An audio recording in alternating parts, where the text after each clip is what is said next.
Nicolas Maduro கைது. வெனிசுலாவை கைப்பற்றியாச்சு. Trump ஒரே குஷி தான். ட்ரம்ப் மட்டும் கிடையாது, ஒட்டுமொத்த அமெரிக்க வார் மிஷனும் எப்பா சாமி கச்சா என்ன கிடைச்சி போச்சு.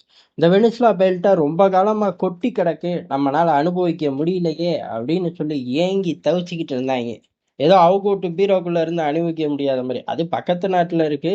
இருந்தாலும் அண்ணன் அமெரிக்கா ஆசைப்பட்டேன், எடுத்துக்கிட்டேன். ஊருக்குள்ள தடுக்க ஒரு பயம் இல்லை.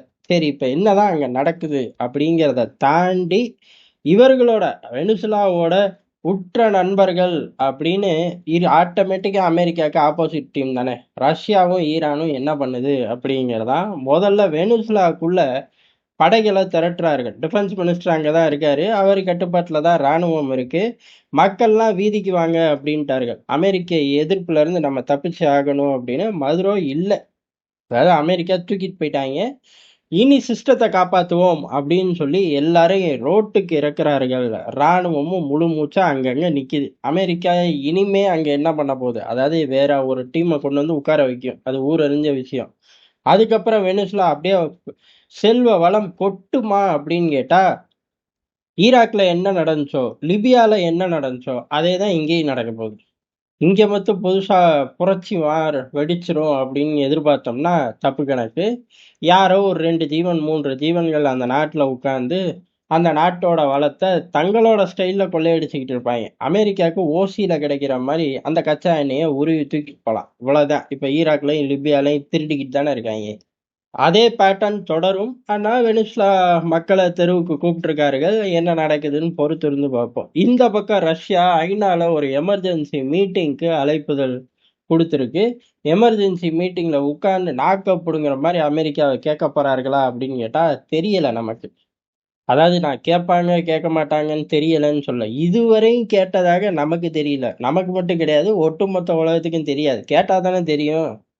அப்ப இந்த மீட்டிங் எதுக்கு அப்படின்னு கேட்டோம்னா சத்தியமா தெரில. ஆனா நண்பன் ஏற்பாடு பண்றாரு, பண்ணட்டும். என்னதான் ஐநால நடக்குது அப்படிங்கிறத பார்ப்போம். இந்த பக்கம் ஈரான் தான் முதல்ல உஷாராகுது. உஷாராகி ஆத்தாடி நம்ம ஊருக்குள்ளேயும் போராட்டம் நடக்குது, முதல்ல அதை ஒடுக்குங்கடா என்ன விலை கொடுத்தனால அப்படின்னு சொல்லி கம்பெனி ஆர்டர் போட்டிருக்காரு. அதே சமயம் ரொம்ப பவுசாவும் ஆர்டர் போட்டிருக்காரு. காரணம் என்ன அப்படின்னா, ஏழை போராட்டம் எதுக்கு, அந்நிய செலாவணி வீழ்ச்சி, ஈரானோட நாணயம் வீழ்ச்சி, இதுதானே. இதுக்கு காரணமே அமெரிக்க பையதான். சொல்ல காலமா தடைகள்லே இருக்கும், யுத்தத்திலே இருக்கும். அதனால நிறைய பிரச்சனைகளை நம்ம சந்திக்கிறோம். அது வர்த்தகத்துல மிகப்பெரிய ஒரு கஷ்டமான சூழ்நிலையை நமக்கு கொண்டு வந்துருச்சு. அந்த வர்த்தகத்துல கஷ்டப்படக்கூடிய வர்த்தகர்கள் கூட ஈரான் அரசாங்கம் உட்கார்ந்து பேசிக்கிட்டு இருக்கு. ஆனா இத சாக்கா பயன்படுத்திக்கிட்டு யாரு இந்த தடைகளை போட்டு கஷ்ட காலத்தை கொண்டு வந்து நம்ம நாட்டுல இறக்கி விட்டாங்களோ அவனுங்க கூட சேர்ந்துக்கிட்டு கைக்கூலியா செயல்படக்கூடிய போராட்டக்காரர்களை அடக்கி ஒடுக்கிடுவோம். ஒழுங்கா வீட்டுக்கு ஓடி போயிரு ஜாக்கிரதை அப்படின்னு சொல்லி கமேனி அறிவிச்சிருக்கார். 2 டோனை எடுத்திருக்காரு, டூவல் டோனை. ஏன் அப்படின்னா பிரச்சனை அப்படி. வெனிசுலாவை முடிச்சதுக்கு அப்புறம் நேரா இங்கதான் வருவாங்க, இல்ல வடகொரியா போவாங்க. ஈரானுக்குள்ள வந்தா ஈரான்ல அள்ளிட்டு போக கச்சா எண்ணெய் இருக்கு. அவனுக்கு பிடிச்சதும் தெரிஞ்சதும் அதான். வடகொரியால அப்படி எதுவும் இருக்கிற மாதிரி தெரில. ஒருவேளை கிங் ஜான் உன் கண்டுபிடிச்சா அவரை அனுபவிக்கிறதுக்கு முன்னாடி அவருக்கு டிக்கெட்டை கிழிச்சு தர வாய்ப்பு இருக்கு. அதனால ஈரானுக்கு வருவாங்கன்னு கமேனி நம்புறாரு. முதல்ல நம்ம பிரச்சனையை தீர்ப்போம் அப்படின்னு சொல்லி ஒரு குரூப்பை கூப்பிட்டு பேசுறேன் அப்படின்ட்டாரு. ஒரு குரூப்பை அடிச்சு விரட்ட விட்டுருவேன் ஜாக்கிரதை அப்படின்னு மிரட்டியிருக்காரு. மிரட்டல் வேலைக்கு ஆகுதா என்ன அப்படிங்கிறது தெரியல. 2வது விஷயம் அப்படிங்கிறது ஏறக்குறைய ரவுடித்தனத்தோட உச்சம் அப்படின்னு சொல்லி அமெரிக்காவை திட்டியிருக்காரு. ஒரு நாட்டோட இறையாண்மையை மதிக்காம உள்ளுக்குள்ள துப்பாக்கியை தூக்கிட்டு போய் அதிபரை தூக்கிட்டு வந்துட்டாங்க அப்படின்னு சொல்லி காட்டமா ஈரான்ல இருந்து ஒரு ஸ்டேட்மெண்ட் வந்திருக்கு. 2வது நாடா கண்டனத்தை பதிவு பண்ணுது. முதல் நாடு ரஷ்யா கண்டனத்தை பதிவு பண்ணுச்சு. அதுக்கடுத்து ஐநால கூட்டத்துக்கு ஏற்பாடு பண்ணுது. அதை தொடர்ந்து ஈரான் கண்டனத்தை பதிவு பண்ணுது. உள்ளூர்ல தங்களுக்கான வேலைகளை ஆரம்பிக்கிறார்கள். காரணம், போராட்ட குழுவுல பேச்சுவார்த்தை தீவிரம். அதே சமயம் பேச்சுவார்த்தையில ஈடுபடாம போராட்டத்துல இருக்கிறவர்கள் மேல அமெரிக்க முத்திரையை குத்துறாரு.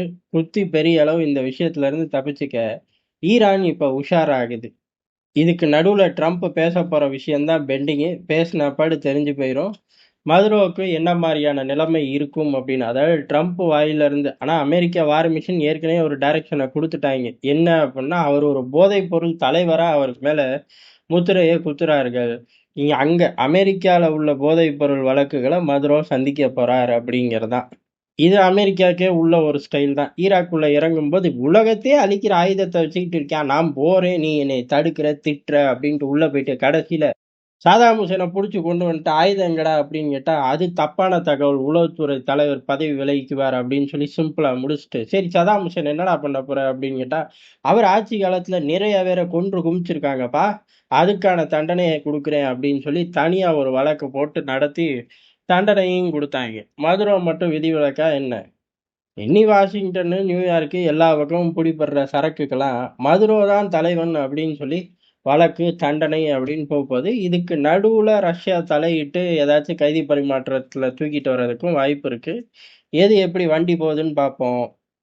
யுத்த சத்தத்துல போன வருஷம்லாம் வந்துச்சு. அப்ப கூட இவ்வளவு பரபரப்பு இல்ல. இப்ப அமெரிக்கா வெனிசுலாவ தொட்டதுக்கு அப்புறம் பெண்டிங்ல நிறைய நாடுகளுக்கு டார்கெட் இருக்கு. அந்த டார்கெட்லாம் எங்க ட்ரிகர் ஆயிருமோன்னு உலகம் பயப்படுது. அந்த பயத்த வலு சேர்க்கிற விதமா தான் ஒவ்வொரு நாட்டோட செயல்பாடும் இருக்கு. இதுக்கு நடுவுல அமெரிக்கா வேற திங்கு திங்குன்னு குதிக்க ஆரம்பிச்சிருக்கு. உலகம் இந்த வருஷத்த யுத்த சத்தத்தோட தான் தாண்டும் அப்படிங்கிறது ஃபர்ஸ்ட் சிக்னலா இருக்கு. அடுத்தடுத்த சிக்னல் வரும்போது விரிவா நம்ம இங்க பார்ப்போம்.